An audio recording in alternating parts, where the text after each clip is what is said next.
Hi, welcome. On this video, I'd like to break down the training process for those who are, asking questions as to why it is that things can look a certain way when you enter the process. However, after the process itself, you're still dealing with behavior issues with your dog. And again, I talk about this problem by way of learning, this learning ideology that frankly 99% of all dog trainers have bought into at some level. Okay, whether they call themselves a balanced dog trainer, pure positive trainer. Of course, pure positive trainers get offended by that term, right? But there's no kind of definition there. There's nothing other than they'll say, well, we believe that you can train dogs without some sort of using aversive tools, or dogs aren't pack animals, and on it goes, right? It's just a kind of a mixture of different ideas, but ultimately, this group is leaning off of a picture, okay, off of response, how response frames up with using treats and certain motivating agents. And I even go so far and as deep to say, well, once you really understand what the process is, control itself is a motivator. Okay, that's how deep this is. Okay, and how deceptive, not just how deep, but how deceptive this picture is, as people are trying to motivate the dog to respond certain ways, so that they can sell that picture as is to the public. And when I say as is, it means that there's a complete disregard to look at the motives, okay, that underpin response.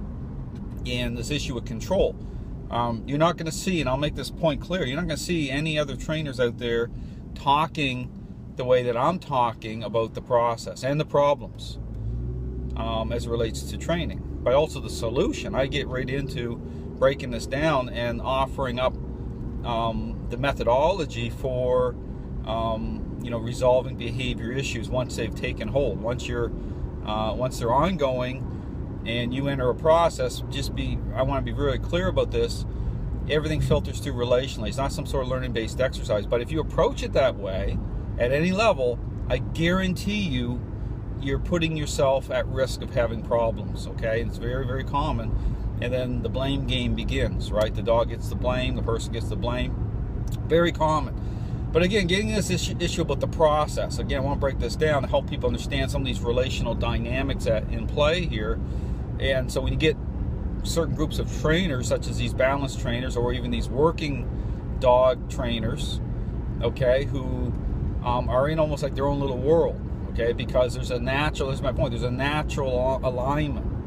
Okay, there's a natural alignment. Just like when I was a police canine, handler and trainer, it's like there's like a blue line there. Okay, you're in a whole different world, and you don't really have a sense of really the process on that other side. Or if you're working or trying to work it out as to what's really happening in the big picture, big scheme of things with the average dog owner who's having behavior problems, okay, because of how you think and how this lines up for you and a lot of the people that you work with, okay, in that realm, again, you're not going to get it, okay. You're gonna be looking at, you're gonna get a sense of it, and so you'll know that there needs to be discipline. We hear words like discipline thrown out there.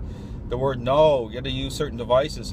And then here's the problem, okay? Then there's a challenge of that, rejection of that, and these trainers can't break it down. Okay, this is ultimately one of the big problems of the dog training world. You get all these so-called balanced dog trainers who can't really break this stuff down. Okay, they can't do it. They know there's a problem, and they're kind of at war with it. Okay, they're really entrenched in their thinking. They say, well, what I do works really well, and I'm not even disputing that, okay, the issue about working well. But the problem here is the nuts and bolts as to you know, why does it work well, or what is defining the process, defining the relationship, defining the methodology, okay, breaking it down to such a level that you can actually reconcile truly and what's happening. Not just that, but truly identify who the problem is. Because again, this is why this group has gotten away with, you know, really misrepresenting this whole process. Okay, they're totally exploiting this learning ideology, because the point is the majority of trainers don't get this whole thing, how these dynamics line up. Okay, so there's so much deception here, it's unbelievable. But then you do have the issue of ego involved. Okay, all these trainers are ego driven, they're egocentric. And so if I put out information about, and I talk about the whole, how that plays off kind of like the me card, okay, how this natural alignment takes place, they don't get it.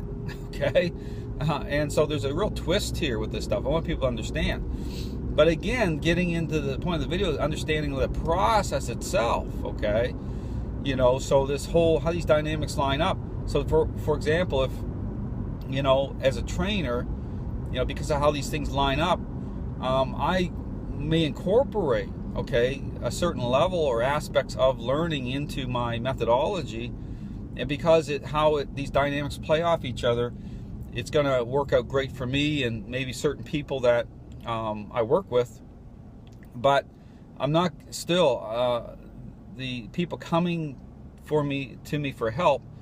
They're not going to be so fortunate because of how this roadmap, how learning ideology plays off of how change frames up. Okay, I want people to understand. So, because again, all these trainers are still not looking beyond just the picture of things. Okay, it's all about the picture. It's all about the picture, right? So, balanced dog trainers go into it setting up this picture the same way, and, you know, motivating the dog, rewarding the dog in a certain for certain responses, without really getting a sense of, well, how's this line up through the motives of the dog relationally and to that individual owner. Okay, it's very important to get this stuff. But again, you know, when people are having behavior issues, and this is the real point of this, 90% of people who are experiencing behavior issues, I'm talking like a lot of people, that's part of it. It really plays off the fact, and that's the point, it plays off the fact of, you know, when you get to that level or that point, there needs to be an understanding. There needs to be an understanding of the process at that level. I mean, you just can't, if you're just going by the picture of things, again, this is where 99% of dog trainers have invested in just this picture, this narrative, and this, because of, again, how these dynamics line up, there's no sense of things that way. Okay, so when the wheels come off the relational training for dog owners and it doesn't line up the same as it would for other people, these trainers can't figure it out. Okay, all they are is like, well, I don't understand it. It works for me and this group of certain people, but not looking at that group of certain people to say these people have a certain way of thinking. Okay, they're leadership oriented. Okay, so everything's on line up just fine. But for this other group of people, looking at these people, how they think and interact, okay, why is it such a mess? It's not lining up. But getting a sense of that dynamic. And so ultimately training, and here's the point, for people who are experiencing behavior issues with their dog, is a intervention. It takes a level of an intervention. Okay, I want at a point where the dog has already gained control in the relationship and you're already having problems, it's an intervention. And you need to be able to move beyond that picture. Okay, you have to be able to get into the nuts and bolts of these issues as to what the process, what it needs to be. Okay, defining it properly so that you can control the outcome. Okay, so everyone's getting caught off guard by this just response in the picture. They're not putting it in the context. Okay, they're not looking at motives that way. They're not looking at how it lines up that way, and they need to. And so it's a major deception in the dog training world. I'll talk more and more about this on my videos, but you have to have the ability to break this stuff down. And the problem here, as I see it, is the majority of these trainers have never asked the serious questions. Okay, they've just gone into their world, so to speak, making their money and life is good. And it's just so easy just to write stuff off and blame dogs and stuff. And, you know, at a certain level, it almost like makes sense to these people. You know, they get into even a comfort level with that. It's a kind of a dysfunctional comfort level, and it's become very entrenched. And so if I talk about this stuff and put information out, it's very challenging based on the culture that's been established with this through dog training. So anyway, something to think about. Thanks for watching.